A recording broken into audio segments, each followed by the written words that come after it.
All right.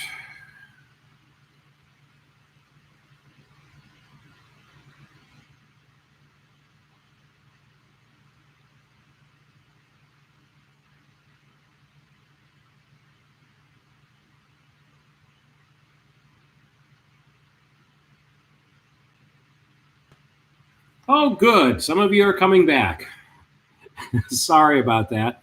Um, One of the little things that you may have on your computer that I have on mine is a thing called a VPN, and it protects your system against getting hacked. And mine decided to disconnect, so I had to wait for it to reconnect so we could get back up.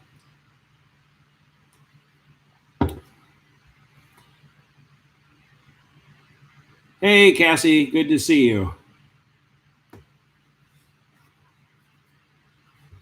So as folks come rolling in, if you can just give me a text there in the live chat to let me know that you're here, we'll go ahead and start playing here in just a few minutes.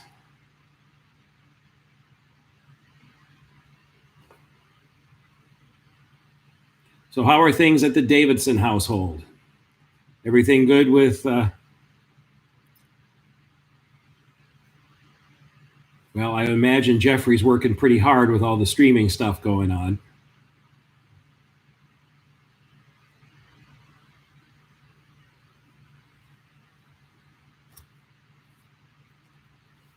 All right, who all we got here now?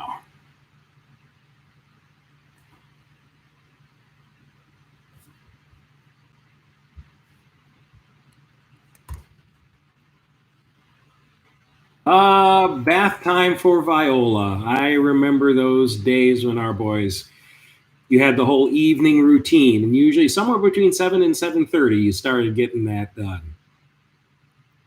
What's everyone else doing?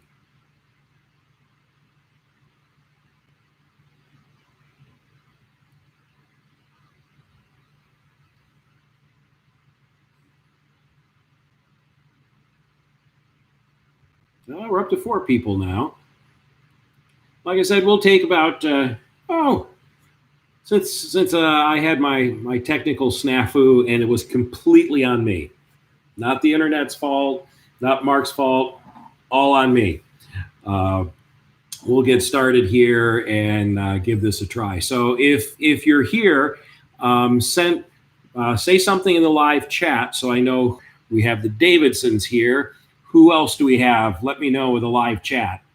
Just type something in and say here.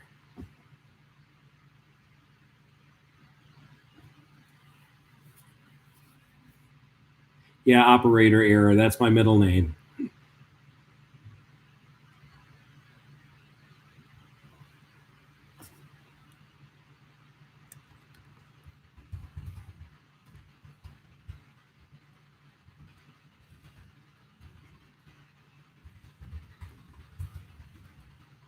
Oh, good. Lisa's here. And that's me just playing around with the text box. All right. I know there's at least 5 families that are here, or at least 5 folks watching. So we'll wait just a minute here till quarter after and see if the other 3 of you let me know who you are, and then we'll just kind of jump in. While we're waiting, though, let me revisit. This game is called Life Stories, and it was created by a Lutheran pastor who learned stories about his own family.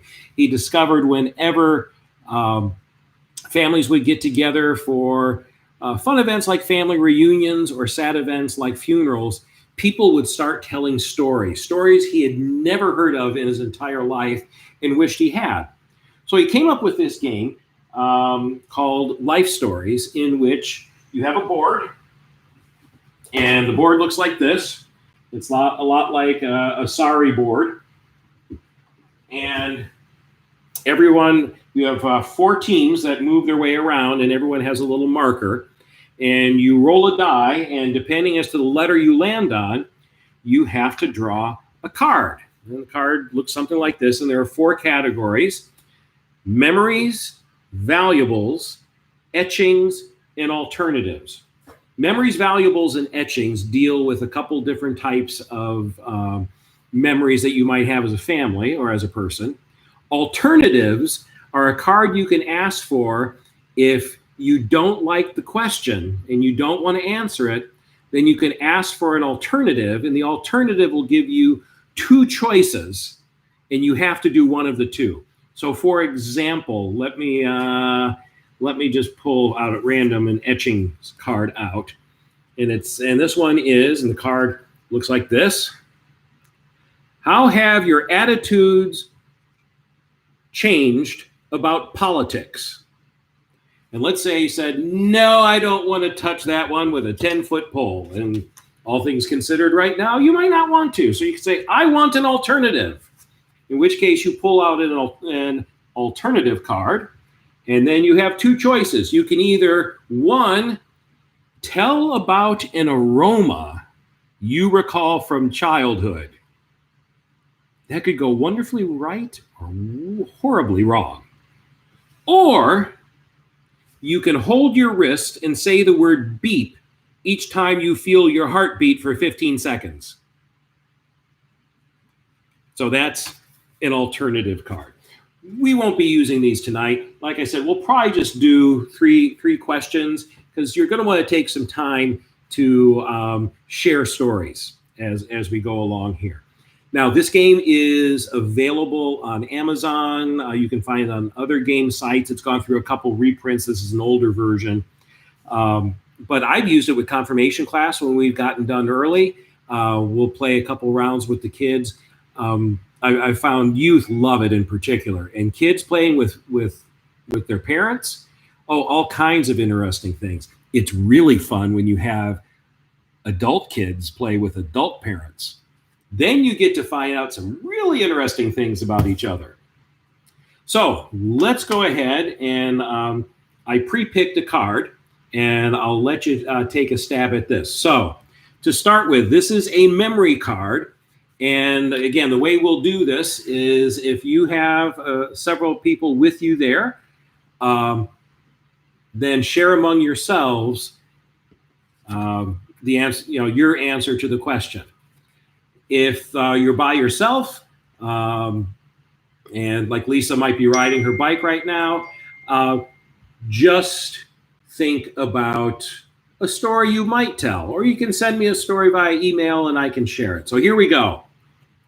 Question number one, your first memory is, what state or country did your father's family come from? And if you can remember when and how, have fun with that. So, what state or country did your father's family come from? I'll give you about 2 minutes to talk among yourselves, and then I'm going to pop in and I will share my answer to this question because it's fun. So 2 minutes. There we are again. What state or country did your father's family come from?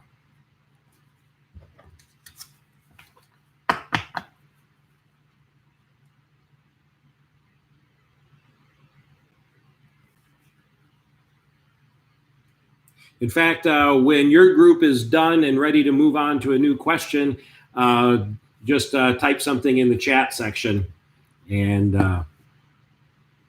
we'll move on from there.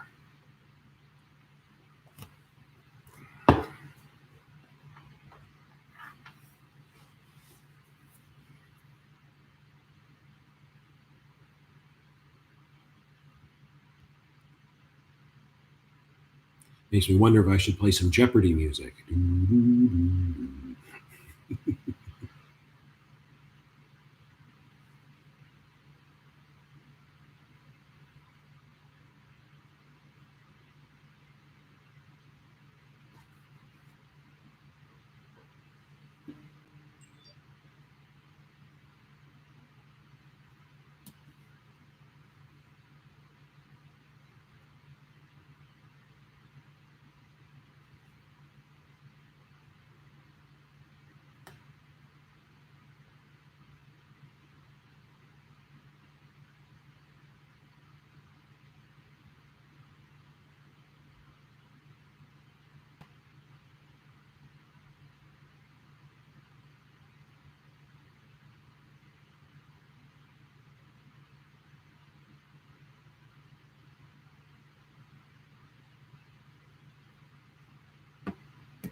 Here we go. Cassie. Dad's family came from Ireland and Germany. Jeffrey's family came from Scotland. Lisa's family came from Germany. 1878, Baumlitz sisters came to the United States as indentured servants. Very cool. Well, let me tell you about my family. Oh, Erica's family's from Peru. Mark's is from Iowa. Geez, how far back do we go? Well, it's all entirely up to you. So anytime you play the game, you would have fun with it. Jamestown, New York for Jennifer. My dad's family came from the Carpathian Mountains of Transylvania. They were, in fact, gypsies who went from Transylvania to Canada, Canada to Detroit. Detroit is where my dad was born, and then he was adopted by a Swedish family after his parents died, and those were the Leibergs.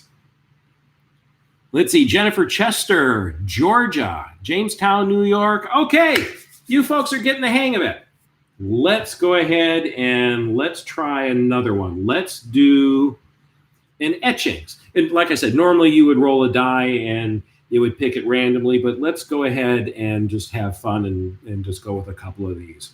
So, etchings. Tell about an incident with a car. So, any kind of incident with a car. Could be a trip, could be an accident, could be a breakdown, could be car shopping. Share an incident with a car. And Lisa's comment, yes, that explains a lot about me.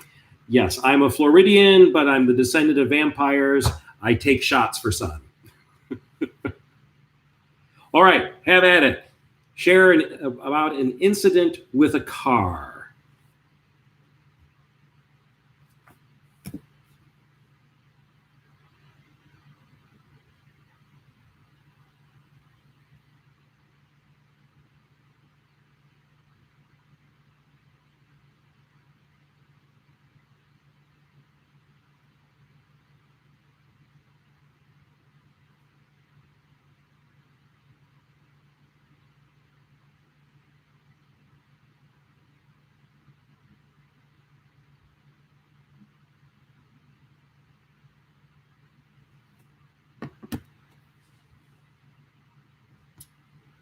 All right, Lisa, I had a 1978 Nova infested with ants.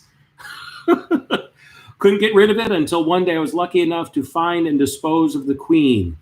Now that had to be a challenge.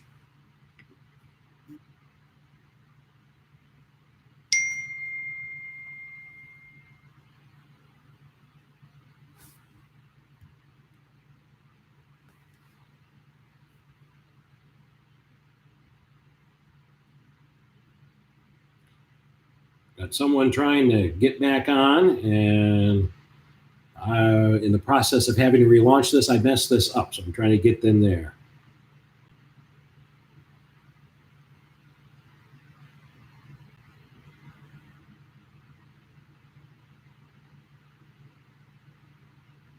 All right, I see a few more people have jumped in. So the question we are having everyone answer is, tell about an incident with a car. My incident with a car. Boy, there's been quite a few. My incident with the car is I did not own my first car papers till I was a junior in high school. I worked at a drugstore that was in riding distance of my bike. For me, riding quite a few miles was, I probably was in near Bill Polad shape when it came to bike riding back then. So when I worked, I was always within riding distance. Even when I was home from college, I carpooled with some other folks. So it wasn't until after we were married I bought my first car. Jennifer Chester, her grandfather bought her a car for her mom at an auction, and that was her first car, a 75 Challenger. And then Jennifer, Dad bought your first car when you were in high school, a Cortina with a stick shift. If you went over 40 miles per hour, it'd shake horribly. My dad was a big fan of Volkswagen vans. That was kind of the same thing. If you got a Volkswagen box van and much above 60, it would scream like it was going to hemorrhage. Challengers. First car was an 87 Mazda GLC that caught the scent of fish.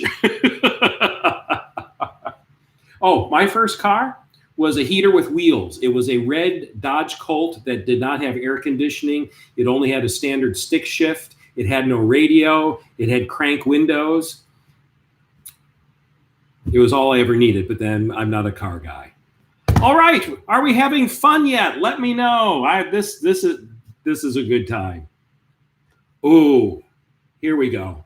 This is a valuables card.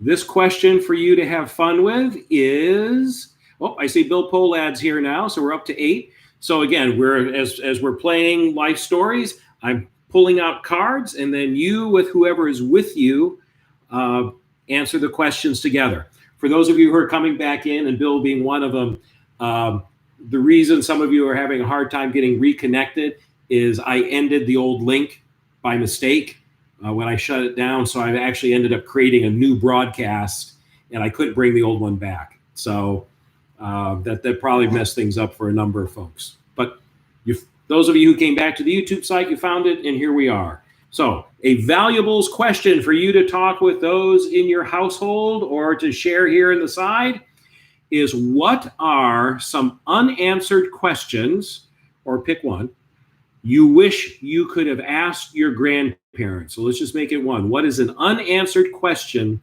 you wish you could have asked your grandparents?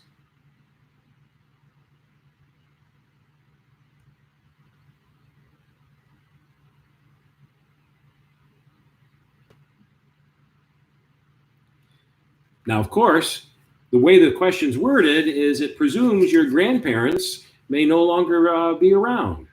However, answer it anyways, because if you have your grandparents around, maybe there's a question this brings to mind. I always wondered about this. I should probably ask them.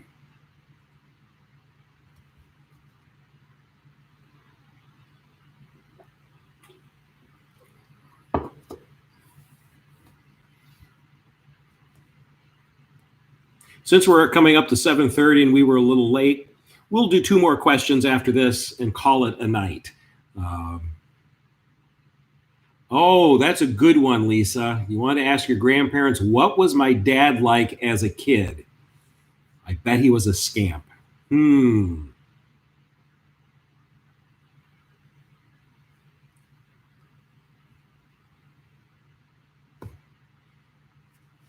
Since my dad was adopted, and he was adopted as a teenager, don't know much about what he was like as a kid. We do know what he was like as a high school teenager and in college. And yes, he was a rascal. And my Uncle Matthew Liburg shared quite a few of those stories. Oh, why did they let my mom marry my stepdad? And that's marked there. I'd ask my grandma, what were some of the not so nice things that my dad did as a kid?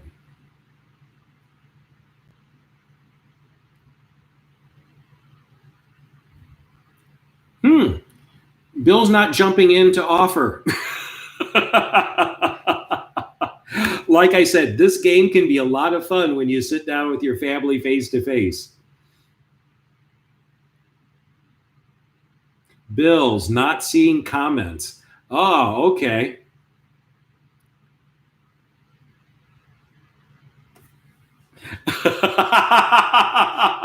Well, Bill, if you aren't seeing the comments, your son is casting some doubt upon that.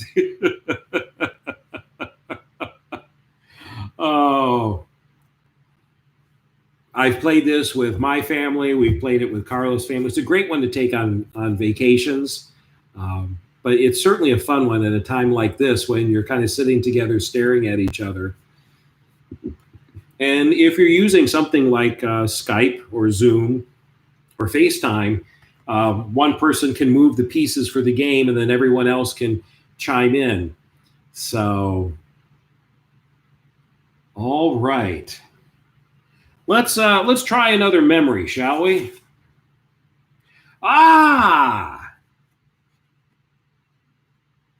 Since this was done by a pastor, there are some cards in here that relate to church and faith. So this particular memories is, how did you spend your childhood, or how did you spend your Sundays as a child? Okay. How did you spend your Sundays as a child? All kinds of interesting things, particularly the farther back you go.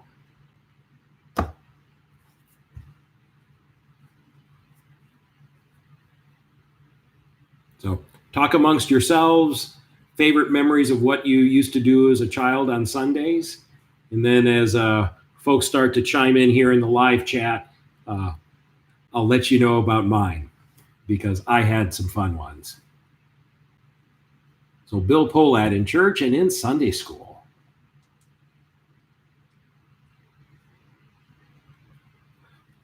Luther League.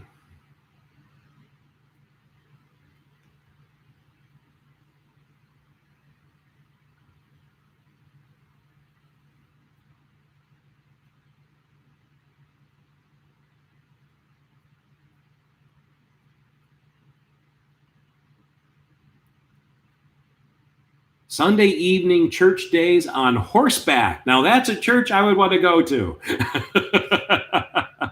Church, then big dinner afterwards.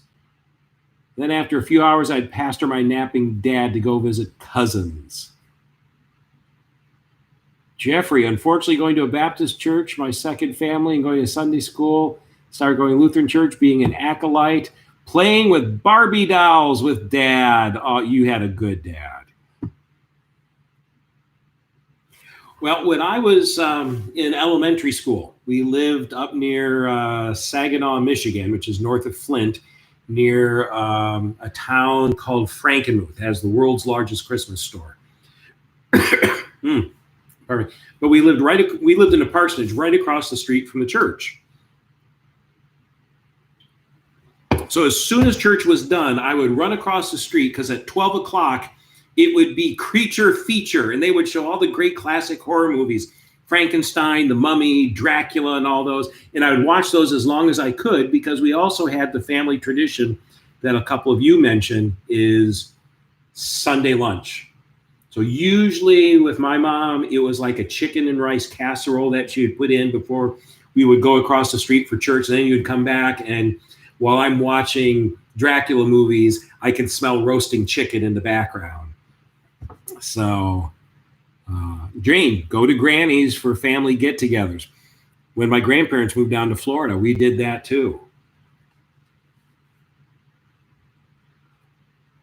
All right, we are having some fun. 7:35. I think we might be able to get 2 in. Yummy, yes. You know what? I've noticed on TV, more and more shows and online recipes are popping up for comfort food. Roasted chicken on top of a bed of rice sounds really tasty right now. Okay, let's do an etchings. Describe one of your best or worst teachers.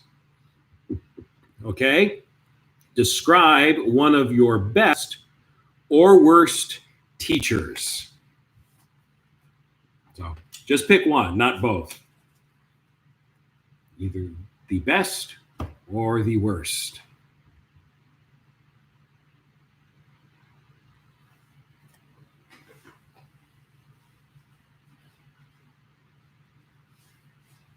Ooh. There we go.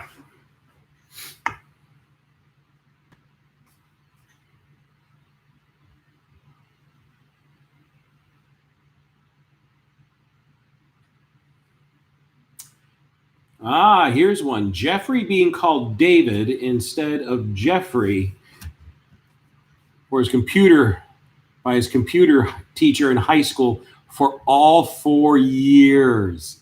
Oh, wow. Yeah, that's a little aggravating. Dr. Bender, retired Ivy League professor of chemistry. And I'm going to assume that was a favorite teacher there from you, Bill. Jennifer Chester, my worst teacher was my best teacher. He left me alone to figure out computers. Now that's a twist. And Jeffrey did have the heart to correct the teacher. Oh, that's funny. Mrs. Rolf's algebra. This is Lisa. Retired my senior year after teaching 50 years, and she was an Olympic pistol shooter. Wow. Now there's a story. I would say one of my favorite teachers was my high school band teacher, Mr. Maxwell. I mentioned that I always rode my bike everywhere. Well, that was including to school. And everyone called him Maxwell. And Maxwell rode his bike to school. And we usually would meet on our way. And he was a graduate of Florida A&M. And, I'm this Midwestern kid who came down from up north. And Maxwell and I, we would talk about life and school and all kinds of things. And being in marching band and symphonic band taught me a lot about discipline, a lot about teamwork, about making friends. And really my best friends from high school are still those who were in the band. But he was also a prankster. And so when we had high school graduation, a group of us went out to his car, pulled the battery out. And when I walked across for graduation, I first went to where he was sitting with the other teachers and gave him his battery. And then I went and got his diploma. Cassie, worst teacher was a French teacher because the students could get away with everything. Mark, my creative writing teacher, she showed me that artwork could be created with words. See, isn't this interesting? Because quite often, the way these questions are written, it will not bang, bang, Maxwell. No, I had no silver hammer, for those of you who remember the Beatles. But this has questions in there that are just kind of curveballs that get you thinking about things that you might not have ever talked about before. Let's see here. Let's do one more. Jennifer, you like the etchings. Well, since Jennifer likes the etchings, let's do another etchings, and we will end with that. Okay, now this one I'm just going to read to you because in all likelihood, at least for some of you, it may not be applicable. It says, describe an incident at a drive-in movie theater. I'm guessing the Davidsons have never been to one, and honestly, I've only been to one in my entire life. But for those of you who do have stories about going to the drive-in, I will leave that as your homework. So, all right, here we go.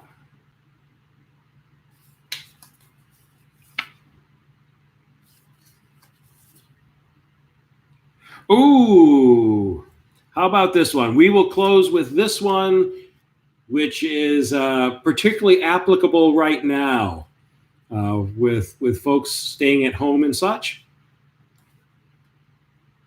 Describe some ways you have changed your eating habits.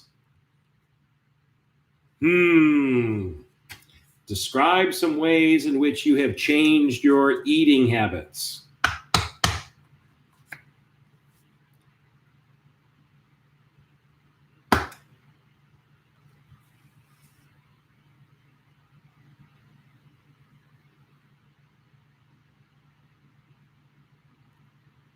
Ate these new things called Pringles. I remember when those came out. I remember playing with them to make Pringle lips, which I see kids still do.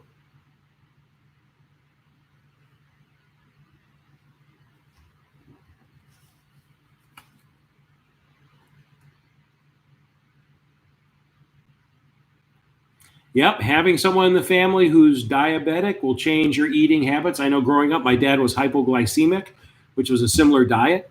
So we never had cookies or stuff like that, hardly ever in the house. I mean, they usually only appear at Christmas time.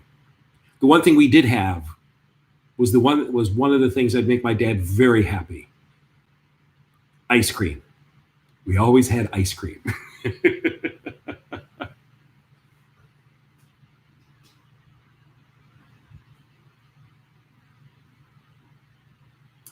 Yeah, she doesn't let you have the good stuff anymore. Welcome to the wonderful world of fruit. Quite honestly, one of the things that rubbed off from that is I really don't have much of a sweet tooth. If I'm going to have dessert, some fruit, or a plate of cheese will make me quite happy.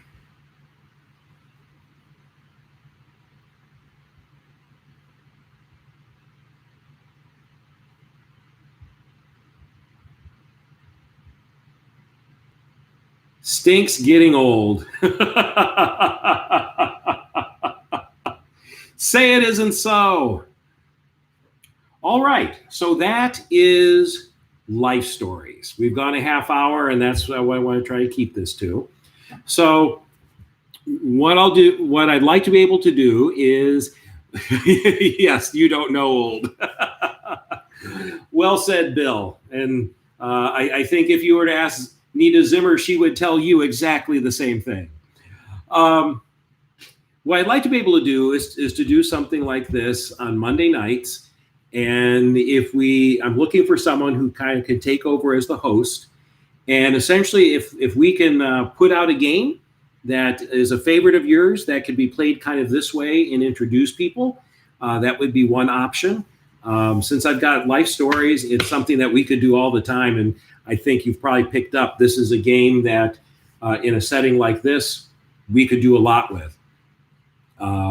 So that's a possibility. I'm also collecting a whole bunch of these share 10 things about yourself trivia questions that are going up on Facebook.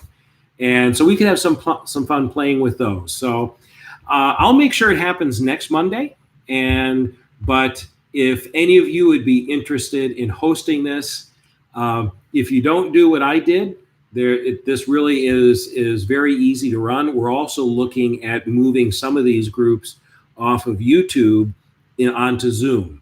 So if we start to make that transition here in the next couple weeks, we'll let you know about that. And Zoom would just be a different way. But if you are interested in giving this a try, I have put together a video on how you do all this. And Mark is there to help you walk through your first time trying it.